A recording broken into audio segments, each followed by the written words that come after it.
I'm at Proven Winners with almost 5 acres in just one of their greenhouses undercover and over 70,000 shrubs at my feet.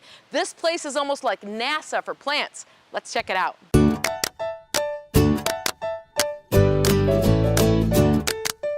We're in the Sigler greenhouse here at Proven Winners, and like I said, almost 5 acres undercover. And this building, like I said, state of the art.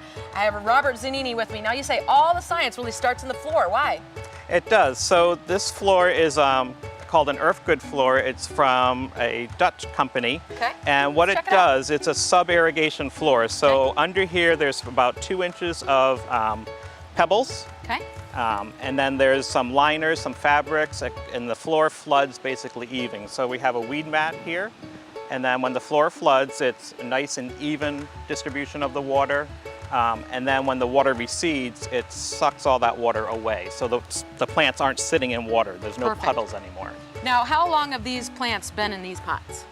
These plants have been in these pots a little bit under a year, right around a year. So they will stay in this environment for how long? They will stay in here, so they'll start to break dormancy sometime in March, say, and hopefully they'll be gone by April, May. So how do we water other things in this building?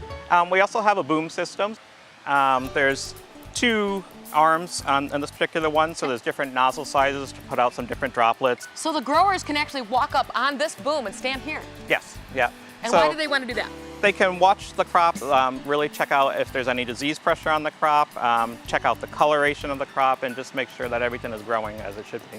What are some other fancy parts of this building? We have a lot. Let's go. Let's go. One of the biggest jobs greenhouse growers have is picking up all the pots and putting them in another part of their greenhouse, maybe for lighting or other issues within the greenhouse itself.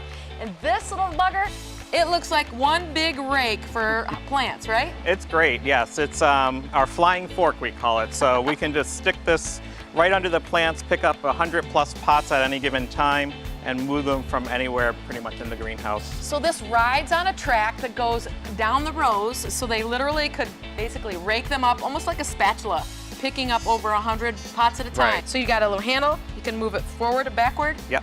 And guess what? It's even got a horn. Of course, in the growing process, these shrubs will need a trim. So that flying fork will take hundreds of these pots all at the same time and put it on this big conveyor belt.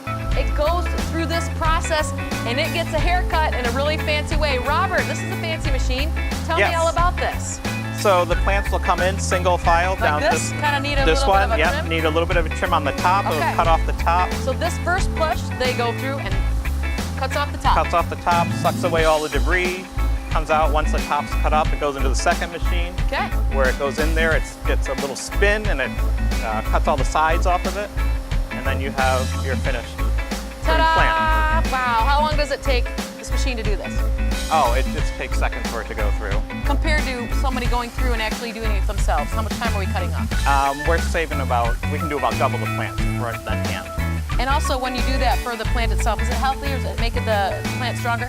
It does. It creates a lot of breaks for the plant, so you get a nice pruned plant, a nice canopy on it. It's like space age technology, so these shrubs get to your garden and look the best they can. They sure do.